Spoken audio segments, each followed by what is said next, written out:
Hello guys, David Bose here. Boy, it is a wonderful day in Oklahoma. It's windy. Hope you're having a wonderful day where you're at. Well guys, wanted to share some information today. A little something kind of get off the beaten path of what we've been talking about. But it all relates. And, there's a lot of things we need to know that we have been told, but I think this kind of helps us to realize that there have been a lot of secrets. There have been a lot of things that somebody knew, but we didn't know. And, religion itself, it's like, don't you think somebody probably knew what all these scriptures meant and what all this past was? But it somehow got conveniently displaced and people forgot or something? Or was it simply being hidden from us, and yet somehow they had to tell us? Like they had to put an emblem or a symbol right in front of our face that literally shows us who the devil is and what they're doing to us, but never out loud, never say it. Always say, well, that's a symbol. Take a look at it and see what you think. And we look at it and go, oh, it's Santa Claus. Oh, we'll put a smile on him and have the kids' happy faces and they're sitting in his lap. But who is this guy? Well, it's interesting because the book of Revelation talks about, twice in the book of Revelation, it says that the Nicolaitans are something that our Father in heaven hates. And it was creeping into the church. What could that be? Well, you remember Santa Claus is Saint Nick. Old Saint Nick. Saint Nicholas. So people have looked for some particular person who might be the Nick of the Revelation that got in the early church, and nobody really knows who it might be. There was a man named Nicholas that was one of the early disciples of Christ, but that was a Christian, and there's no indication that that is the same Nicholas. You see, Nicholas actually means, it's got two words in it, Nick and lace. And so, you hear the word laity. That's the people who don't know anything, the grunts, right, in the church. That's not the priesthood, just the people, the peasants, okay? And now Nick means to conquer. So it means, literally, the word means the people conqueror. Who is the one who comes in and conquers the people? Well, it's always put into the scripture right around when the Bible's saying we don't like Nicolaitans, it's also saying we don't like Jezebel. But in the verse where it talks about the Nicolaitans, the doctrine of the Nicolaitans, which he says, I hate, it's the very place that he is calling the seat of Satan. And it talks about the Balaam, who led the people to worship things sacrificed to idols, and Jezebel, who did the same thing. So the Nicolaitans is some kind of a symbol for something very bad. And it has continued on down. There's another little thing right there in that first the first three chapters of Revelation where it talks about to the seven congregations. There are several things that our Father in heaven doesn't like. It talks about Jezebel. It talks about the Nicolaitans. It talks about where Satan's seat is. And Pergamos had the seat of Satan. And other times it says those who say they're Jews but are not. So it's a very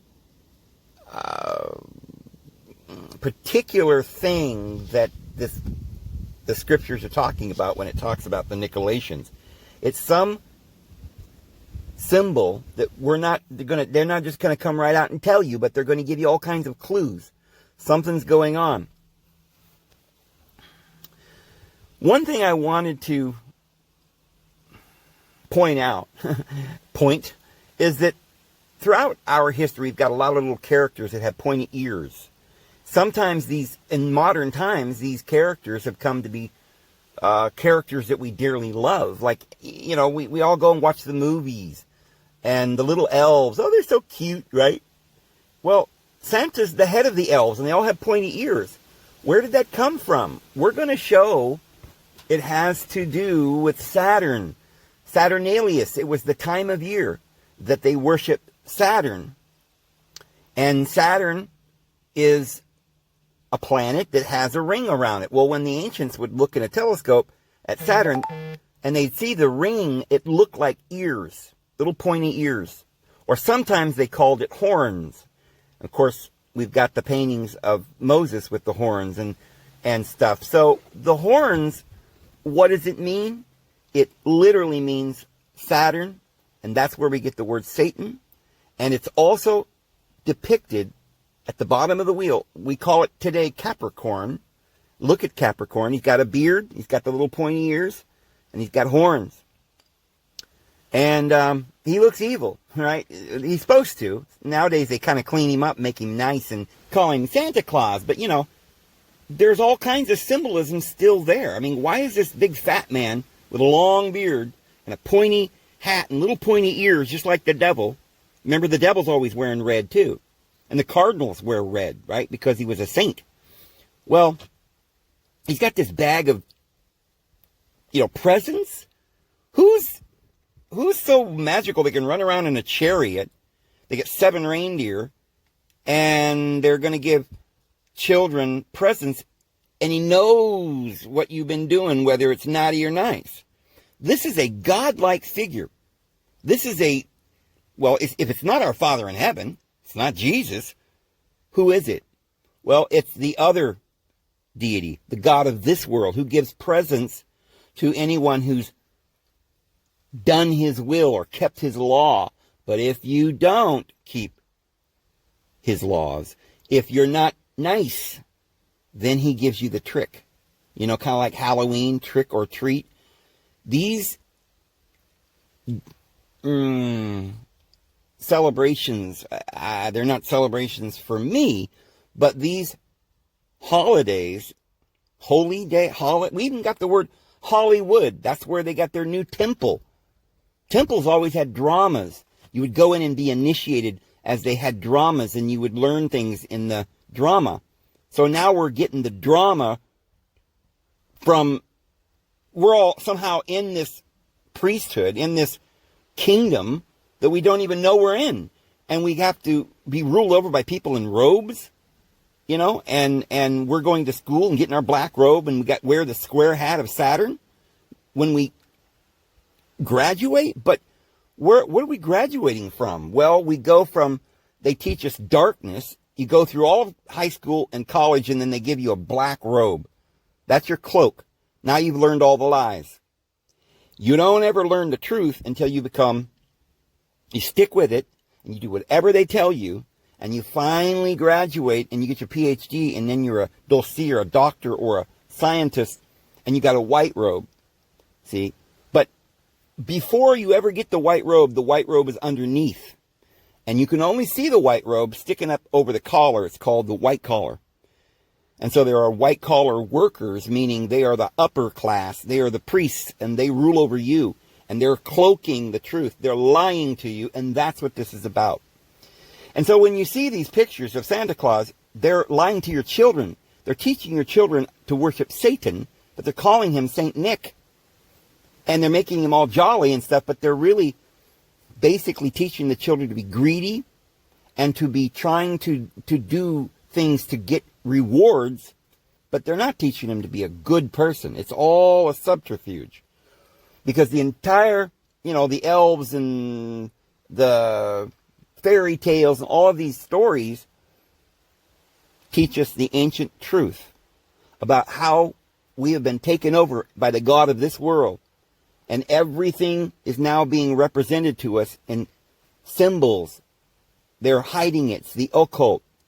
So what is the occult? It's knowing the meaning to all these parables. It's knowing the true meaning of the Bible. It's knowing what the Santa Claus is and Halloween and what we're actually worshiping or what we're bowing to, what we're working. And it turns out it's the worship of the beast. He's got a very ugly little face with horns. He's Saturn, Capricorn, Baphomet.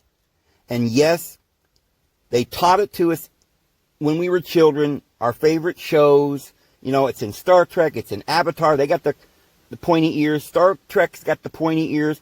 And I don't know if you guys know it, and we're going to have to be very careful what we say in this video, but Spock and William Shatner, Captain Kirk, loved this character. I grew up watching it, and I always wondered, why does Spock have pointy ears? He doesn't have any emotion. Oh, well, Spock was from a place called Vulcan. Most people don't know that, but that's the name of our planet we now call Mars. And remember the Sumerian tablets talking about Yahweh used to live there on Mars? Well, so the planets, there's 7 of them. That's the 7 reindeer. And that's always considered the 7-headed dragon. It's also kind of like somebody riding a chariot with 7 reindeer or something. So the solar system was considered this dragon with 7 heads. And the 7th head was Saturn. So in some ways, the planets represented these gods that were ruling over the world. Now, you'll notice Saturn, the furthest planet out, it rules 2 houses at the bottom of the wheel. And that is Capricorn and Aquarius. So that's in the past. We've been down at the bottom of the wheel. We were evolving towards the horizon, and then the sun rises on the horizon, but it dies at the other side where the Libra house is. The sun goes down in the fall, and then we have this long winter. And that's why it's called Old Man Winter. Well, when the devil rules that world and his laws are curses and they're terrible and it's pain and there's no food growing, there's famine, there's darkness. It's all representing the world in its carnal state. But, and the sun, when it goes down, is defeated. Just like Jesus was defeated. And he went to hell. But then Jesus was resurrected, so he rose on the horizon as Horus, which is a little bit like Taurus at the top of as you're going up on the top of the wheel. And that's where the day is. The light, the kingdom of our Father. Anu, heaven. And Jesus being the Son is going to be the reigning king. So Aries is a lamb, and that's the lamb of the divine being that takes away the sin of the world.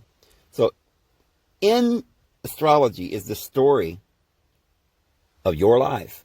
There is Jesus, you're in there, and it has to do with the deck of cards, it has to do with tarot, right? Because all of the numbers and all of the symbols are in the stars, and they're in games where you spin the wheel of fortune, which is the wheel of rebirth. And what do you get? Fortune or love or, power. This is how people understood the world, that we were just going around and around and we had to conquer this world, and you get what you get. But all of this ancient wisdom has now come down to us in the form of games or cartoons or stories or poems, literature, but we don't understand any of it because the truth is represented there. We were under this vicious little fat man with a long beard who was making sure we were not doing anything against his will, keeping us down. And all the little demons were working for him. And he was trying to intimidate you and the children. So we find this same story just about everywhere. Star Trek is a very interesting one. I'd like to talk about that. Again, as I say, I have to be very careful. But I don't know how many of you know this. I think most of you probably do. Most of the people in Hollywood are a certain group of individuals that came from where we're saying they came from Germany and Bavaria, because that's one of the places that they have more or less a starting point from, right? Their original place of origin we've talked about. But these individuals who take over the world, this bloodline, this family, they seem to be very big in Hollywood, politics, and everything you can imagine, right? So there's no wonder then that William Shatner and Spock both belong to the same group. You know, they're all related, the individuals that run that organization. And it seems that they're mystically teaching or telling us something. You know, another example is Avatar. They got the little pointy ears. What's all this thing with the pointy ears? And Spock had pointy ears. Well, as I said, Spock was from Vulcan, which is Mars, which is this something to do with this ancient other race or something. There's another group of people. They were different. And if you really watch the story, the Star Trek story, and get into it and learn all about it, you'll find that the Vulcans were supposed to be related to the Romulans. Well, the Romulans, we never really knew much about them. They were way out there on the other side of the galaxy or something. And so we, only had a few episodes where we even really got to find out anything about these people. Maybe in later movies and stuff, they talked about them. But back on when I was a young man, I was watching the series. We didn't see Romulans much. But what it looks like they were doing is with symbols telling us some very interesting things. One, Kirk and Spock were the rulers, period. And they were both of the same. Well, Spock was half human, but half Vulcan. Now, this Vulcan was some kind of special race. Okay, they were the smartest. They had gotten over their emotions, sin. They were perfect. They had achieved something. They could just do a mind meld on you and know everything you were thinking. They were superior beings. And they were really more like an emissary. Spock was like an emissary from the planet Vulcan to kind of help this silly Federation. And who was running the Federation? Well, it looked like it was a white guy. Although, of course, we know it was William Shatner. However, it was like they were trying to say there was a white guy sitting on the throne room, right? With the controls in his hand. His right-hand man was this half Vulcan, like an emissary from the wisest of the creatures and races that are in the universe, right? That have pointy ears. And who, they look a little bit satanic. All right? But the Romulans, okay, so the Vulcans were related somehow to the Romulans. So that's like, okay, if Vulcans are really good, Romulans might even be actually better than humans. They're just something we can't understand. And we just happen to kind of have an emissary kind of from two realms down, right? You go from Romulus to Vulcan, and now he's kind of half human. And he can kind of get the message to us. To stop the war of the Federation and the galactic, war. Because the Vulcans just want peace. But in order to get peace, they've got to come onto the Federation ship. And who's running the ship? Okay, right below the Vulcans. It's this lighter skinned people, obviously. Okay, and then you've got, other visible races in different positions on the ship. But this Worf guy is, if you'll notice, he's black. And what position do they give him? We got to be fair. We're going to let because he's a Klingon, right? And nobody likes the Klingons. They're just like a brute, evil, obviously lower form of life. Look at that weird forehead with the what is it? Horny looking things coming out of his forehead. He must be inferior. And so, but he was raised by humans or something, So I was raised by somebody, Vulcans or humans, I don't know. And so he ends up being enrolled in the academy, and he's kind of like like today you've got these, the elite who gets the highest, PhDs and all of that. But once in a while, or they're in positions of power, they're politicians, doctors, whatever. But once in a while, gratuitously, you have to give a minority a higher position. So that's what Worf appears to be. He's not like anyone else. He shouldn't be there. He is no one's equal. But because these people want you to know how wonderful they are, such good and wonderful people that rule the world right now, they were kind enough to take this animal man in and raise him and even enroll him in the academy. So whoever his parents were probably very, very powerful because they wanted this Klingon to have a position in the fleet. So what position would they give him? He's black, right? He's of a lower nature. He's not one of us. What would you do? Well, give him a position as security guard because he can't handle like the Japs over there on the Hulu, right? He's operating the technical part, right? And we got a Scott down there, and he's so smart, like he can even handle his job while he's drunk, right? He can be off drinking scotch, right? But he's down there, and he's the ship engineer. It's an important position. But yeah, these black people, they're not, we got to represent them as strong and big. That's their attributes. Their security. The only kind of job they can have where they can make a lot of money is sports and, maybe boxing or something.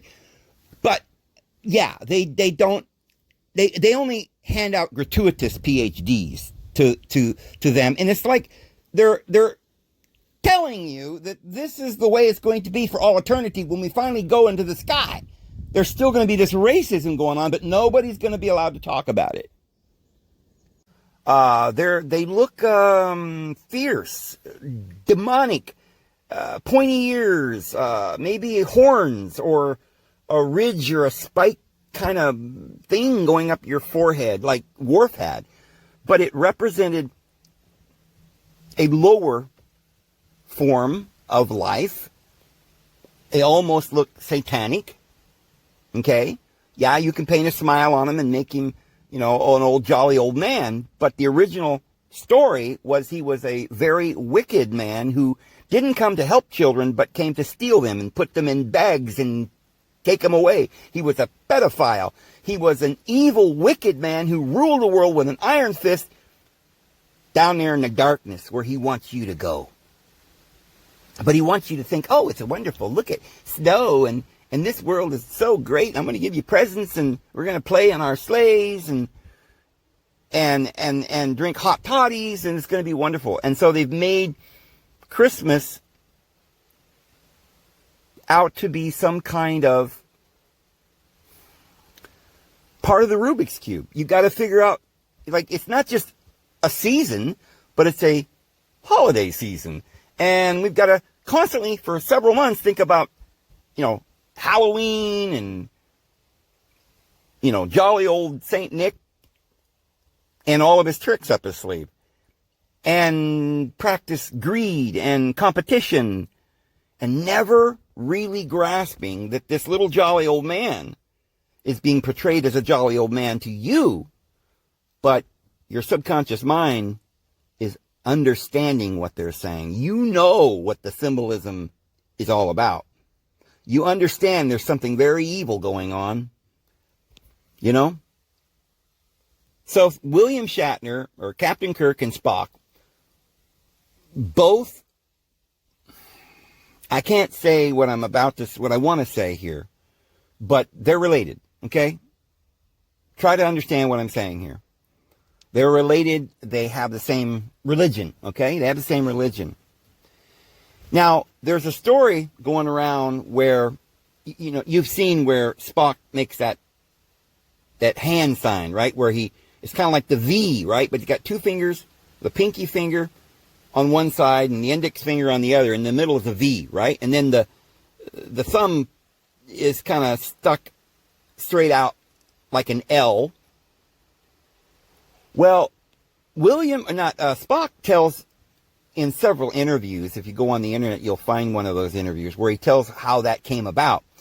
Turns out that he was at one of his services at his church, and they were doing the sign. Their priests were on the stage, and they were doing the sign, and they would use both hands, and they would kind of put the L together so it made or like a pyramid in the middle, and then the two V's on each side. Okay, so Spock used that sign. He tells a story about how when he was a young man, a kid, I guess, he was there with his grandpa and his father and his brother, and the priest came out, the Kohanim, and they did this practice that they do in their particular church. And they were told not to look at it. And he said years later he found out what that sign was. It was the letter Shin in Hebrew. And it's the first letter to Shaddai, which is one of the names of the divine being, or El Shaddai. And so you see, there's always a little bit of a obfuscation going on. They'll tell you a couple of things it might mean. And one of the things they're telling you it might mean sounds good, right? So you think, it's good, right? Then the other thing that they tell you is actually what it means. So they'll say, well, it's the first letter in the word Shaddai, but it's also the first letter in the word Shekinah. And it was the Shekinah, which is the presence of the divine being, which is feminine, the feminine aspect of the divine being. They admit that was supposed to be with mankind. And so for them, it was like a blessing. They were saying, may the Lord be with you, in a sense. Okay, so it sounds very innocent and sounds very wonderful, except for the fact they got pointy ears and you don't realize what Lord they're talking about. These guys don't have any emotion, and they can kill you with one pinch right on your neck, see? And they look a little bit like the Romulans, which are a very bunch of evil, wicked people. But you see, this one particular planet called Vulcan broke away from the Romulans, and now they're trying to, they don't really fit in. They're not really human, and they're not really, they're almost like the devil's emissary. They came, almost like how Superman came to this planet. His father was El, right?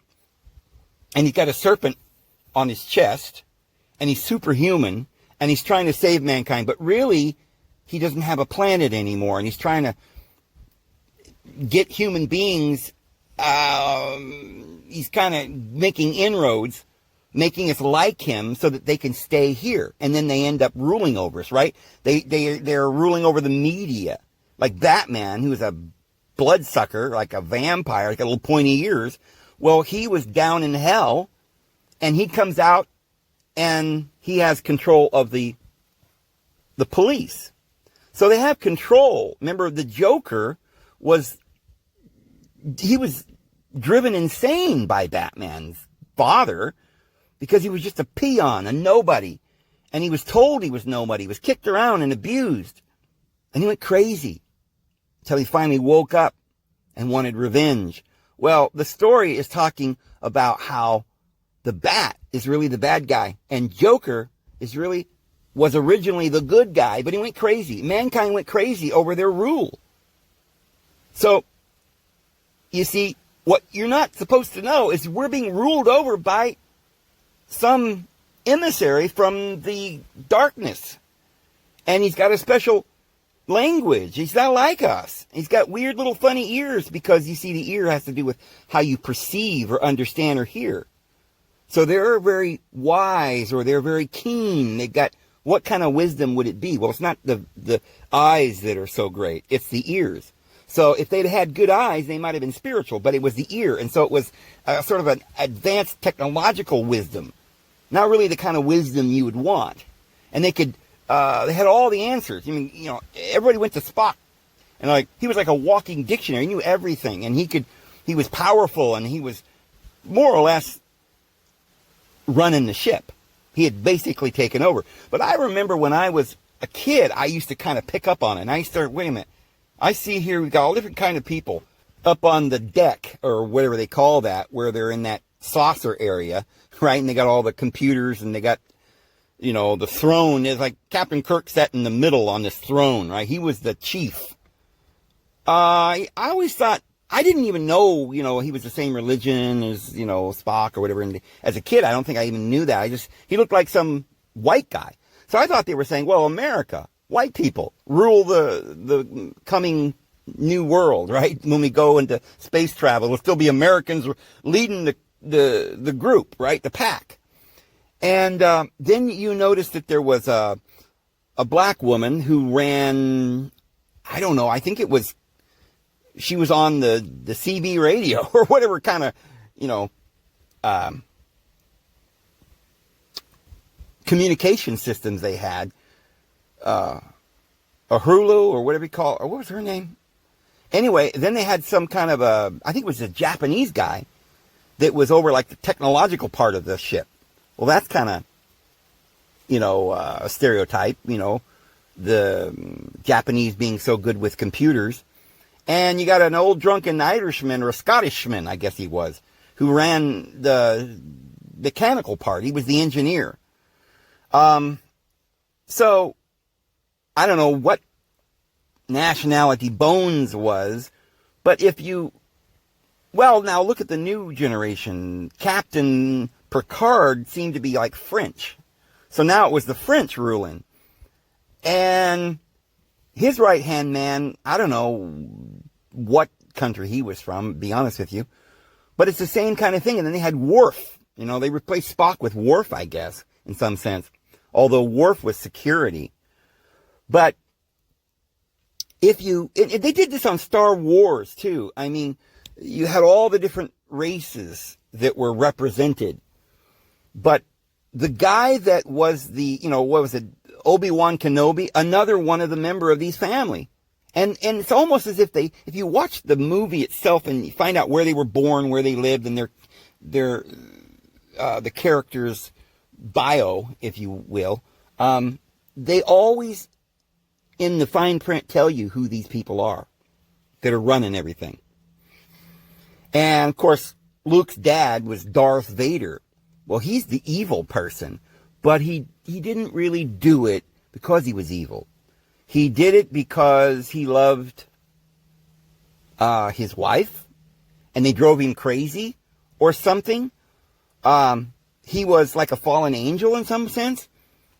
It's all very symbolic of real life, but most people just think that all of these movies are just fantasy shows that doesn't mean anything.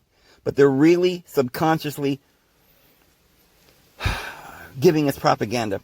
And so what they're telling us then in the symbols is that you think that the Lord Jesus rules the world, but no, it's really the dark forces that rule the world. And sometimes they want you to sympathize with those dark, evil forces. And, they're not really so bad. Like Darth Vader, right? He gave his life. He let go and dropped off into the abyss.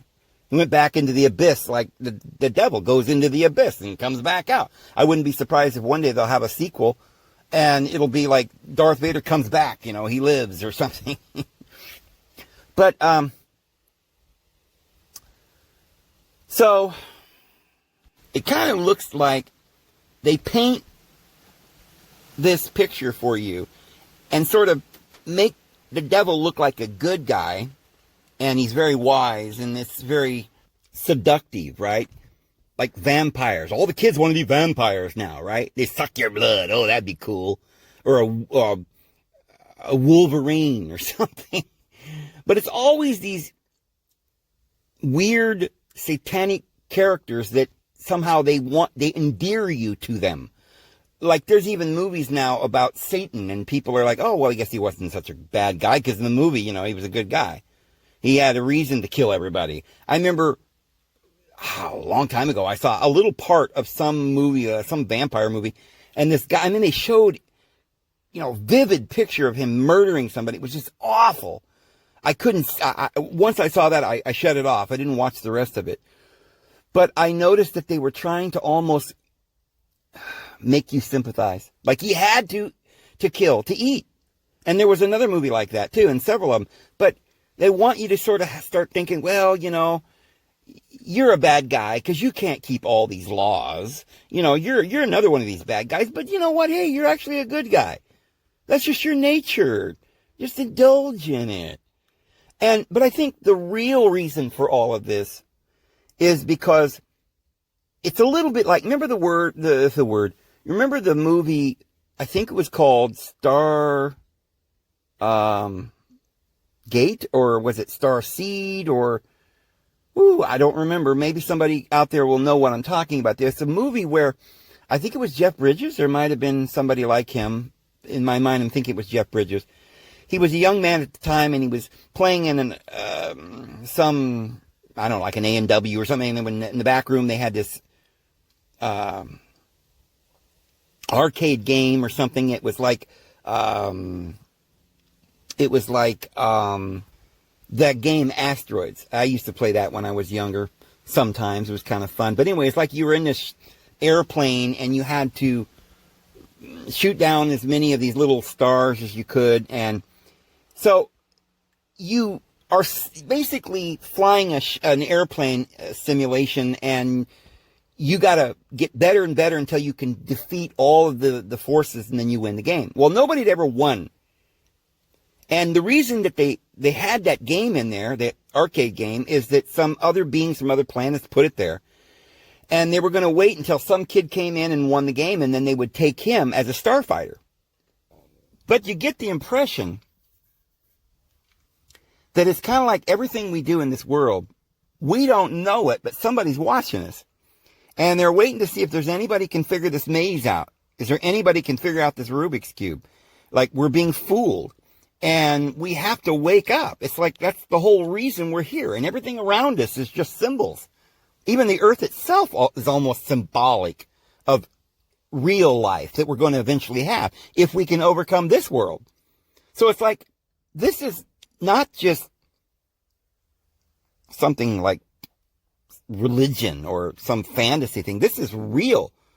Our entire lives, we've been here on this planet, and somebody's putting all these symbols and all this information out there, little flashes of information here and little flashes there, movies that have some dark story behind it.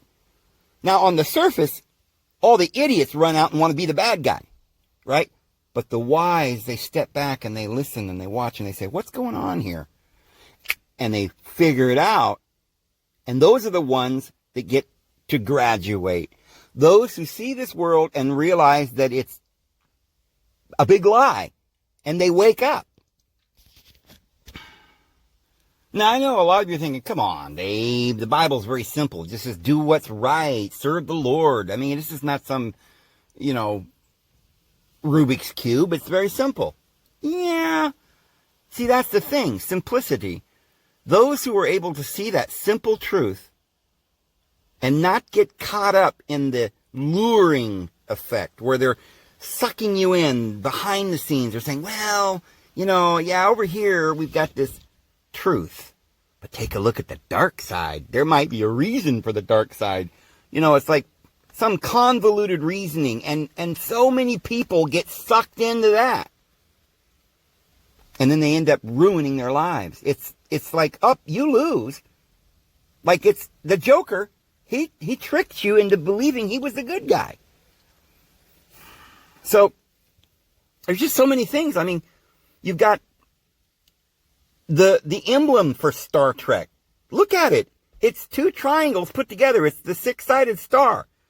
It's the Star of David. But nobody noticed? Nobody noticed. Yeah.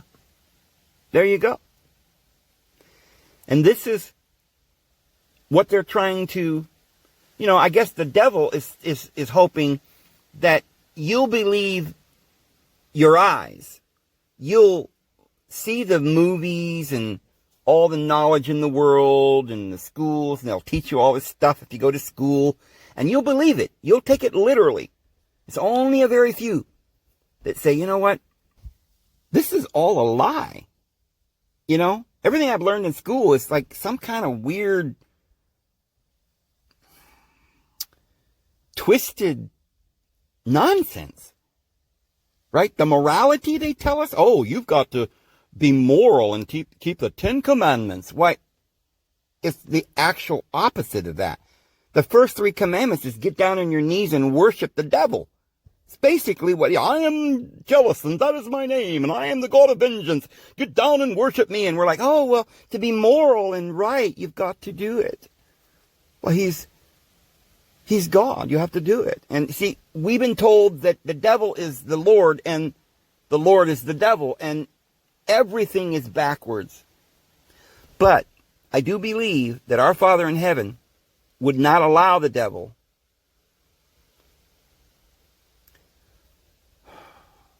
to leave us without a way to find the truth.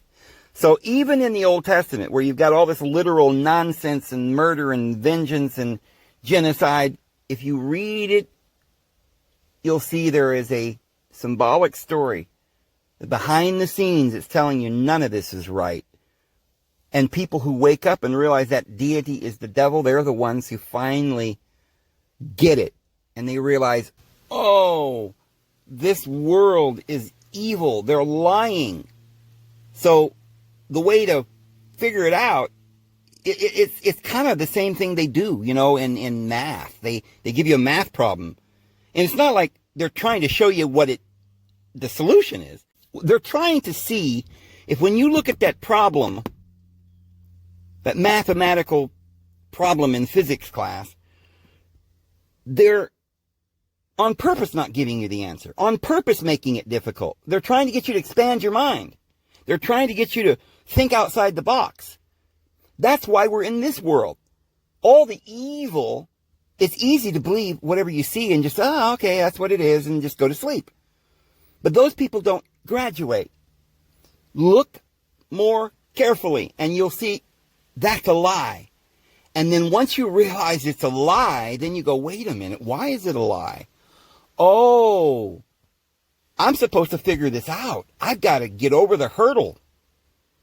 You know, I've got to, oh, there's a sword stuck in a rock. It's just waiting for me. There it is. I'll pull it out. Oh my goodness, now I've got a sword. Now I can actually get through the dark forest, right? Because I've got my sword and my cloak and I made it through, but it's something you have to figure out. You're going to be valiant, but it's not about being a soldier and killing people. It's about being a soldier for the Lord. The true battle is spiritual. It's not physical. And the true battle is mental. And being able to see all this confusion and all these lies and being able to wake up. That's the goal we have. When we wake up and we realize this isn't right, then we're able to search for what is right. And then we start realizing it's like one of those paintings where if you look closely, there's a face in the trees or there's a face in the rock cliffs. And then all of a sudden your eyes begin to sort of invert everything. And what you thought was a picture of a little beautiful child playing in the field of daisies is Satan trying to murder you. Now, you see, once you figure out what the picture's about, now you can, protect yourself, because now you know what this is. See? So all the fairy tales, we're talking about little Red Riding Hood and the wolf, the big bad wolf, Why was there this concerted effort for the last, couple thousand years to make sure that we teach our children some crazy, evil, wicked stories? Well, maybe there's a moral. This is serious business. We're teaching children. And what are we teaching them? Well, some people think that when you read the story of the Little Red Riding Hood or anything like that, that maybe you're hurting your kids. But maybe you're not, because, you see, if you tell the child the answer to the story, in other words, they're going to get scared. Oh, they're going to think big bad wolves are everywhere. And maybe there's monsters under the bed. That's not good to do that to kids, right? But what if there really is a big bad monster that you really do need to tell your kids about?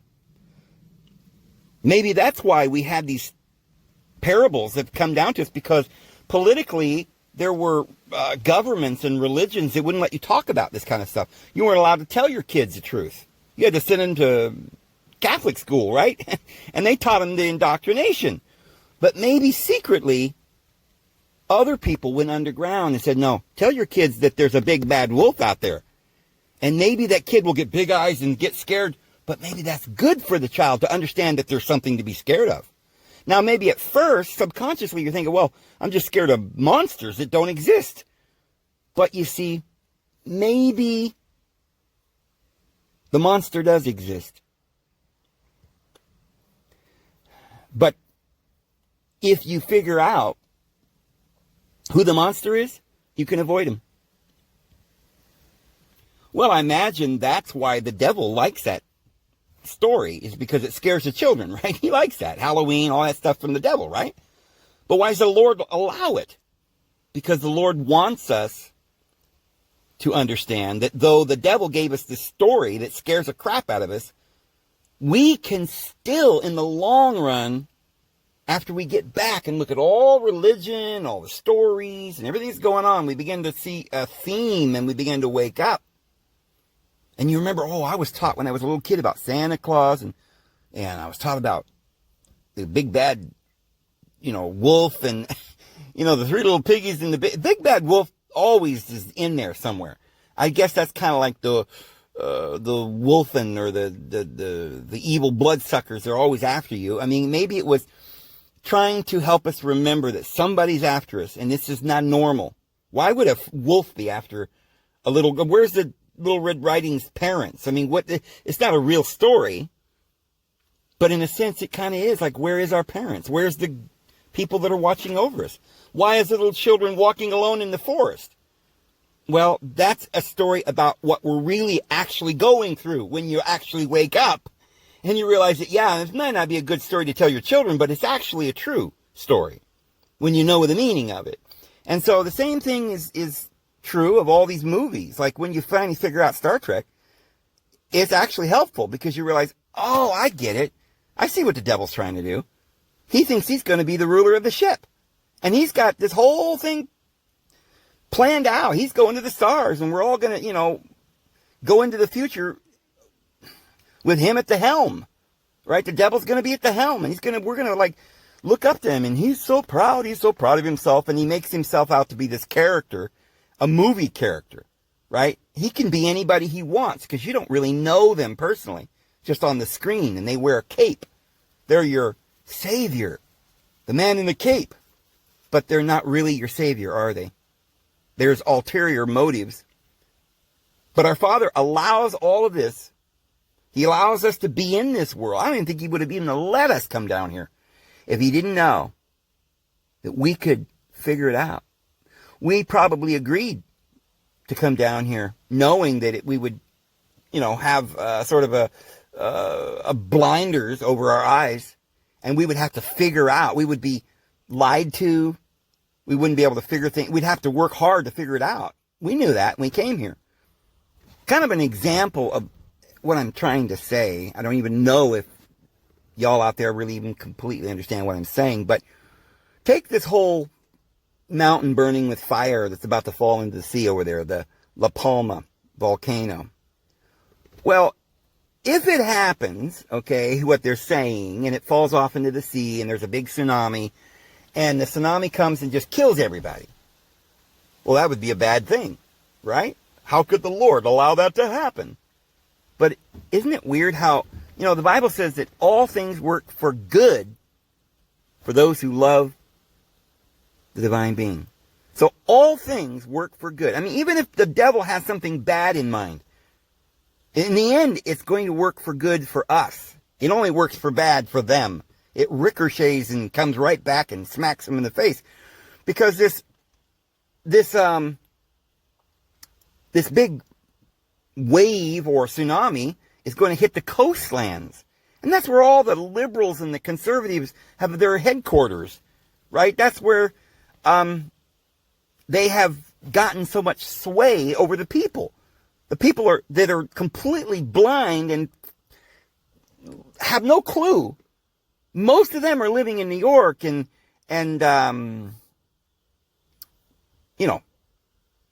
big cities and penthouses. So I think it's a little bit of an irony that this terrible disaster would come along, and in the end, the woman is protected and the earth comes to the woman's help. So even though the devil can write a Bible, and some people might look at the Bible and say, well, that's the devil's book. Really? I mean, we were told it's divinely inspired from our Father in heaven. But I'm telling you, the Old Testament is divinely inspired by Yahweh. But here's the thing. We're in a classroom. If you already knew how to do that physics problem on the chalkboard, then it would be easy. You wouldn't be confused. You wouldn't be stumped. You wouldn't stand there in front of the chalkboard for hours trying to figure it out, right? Have to do a bunch more reading and try to expand your mind. Oh, I don't understand. And some people give up. It's a terrible ordeal. Nobody wants to go through that. But the point of that problem is that if we can figure it out, then we gain knowledge. We overcome something that we didn't have the power to overcome before. The neat thing about that is that once you figure out the answer, you'll never forget it. Now you know. And you've overcome it. So you're looking at a picture that looks like a demon, and you look and stare at it, and pretty soon you see a beautiful angel. Well, you had to look hard to see the angel, but once you see the angel, you'll never see that demon again. Because your mind, wherever you are within yourself, is the important thing, not that thing you're looking at. It doesn't matter. It's an inanimate thing. It's not evil or good. But when you looked at it and you saw evil, it stirred up evil in you. But that was in you. Once you overcame that and you started to look at it and open your mind to figure out why and what is this whole about, and you then started to see the angel, now you'll always be able to go back and see that angel. You'll always understand it. You won't go, oh, why is that a demon? I mean, it's kind of like looking at the world and seeing all the evil. But once you realize that we came here to learn, and it's not really evil. I mean, the worst thing that can happen to anybody is they die. Well, see, you really can't die. We're just in a classroom. And it's like, if you fail the class, somebody pulls the plug and you wake up and you're like, you didn't make it this time. Well, we'll put you back in another session tomorrow. I think of that movie, The Raiders of the Lost Ark. No, it wasn't that one. That was the first one. It was the third one, where Harrison Ford The Temple of Doom. I think it was. Anyway, they went to this place where it was in Egypt, and they entered in through a cave into the mountain, and they had to go through this tunnel. It was like a maze. And he finally got to this place where there was this vast cavern, or it's not a cavern, but it was like a canyon kind of thing. And like, I don't remember specifically, been so many years, but like down below, either you couldn't see, it was so far, it was like a bottomless pit, right? Again, like Darth Vader being dropped off into the abyss, right? It's like the abyss. And to get over the abyss, you had to have faith. Like, because if you could get over there, on the other side was the chalice, or the Lord's, the Holy Grail. But in order to find the Holy Grail, you had to be wise. So you came to this chasm, is what I guess is the word for it. And if you didn't have faith, you would think, well, there's no way across, and you'd give up. But you see, there was a walkway across, but you had to have faith. It was invisible. So anyway, Harrison Ford managed to figure this out because he was a smart guy and he knew history or whatever. He was an archaeologist. And so he knew, I guess, somehow the legends and the mysteries. And he followed these mysteries and he understood the key of how to get this Holy Grail. So he started walking and he made it across and got the Holy Grail. He won. So life is really like that. That's why the apostles say that the scriptures are a mystery. They weren't supposed to be understood. Life isn't supposed to be understood. It's something that you have to try and understand. It's not something you will automatically understand. It's something we have to search for. That is why Jesus said, search and you will find, knock and it'll be opened. See, really there's no danger. The Lord loves all of his children. But we're here in a classroom and we're learning by the things in which we suffer. And of course, that is why when Judas was at the table with the Lord, Jesus said, okay, Judas, go do what thou must and be about it quickly. See, Jesus knew, because when Jesus came into the world, he had already been through this many times and he knew what he had to do. He had to take up his cross and die. He knew that the only way out of this world is to stop being afraid and just free fall. Don't be afraid. Don't let your five senses tell you, don't believe your lying eyes, right? Because this carnal, physical world's not the real world. But you have to believe in the eyes of faith. And the only way you can have faith is by having knowledge first.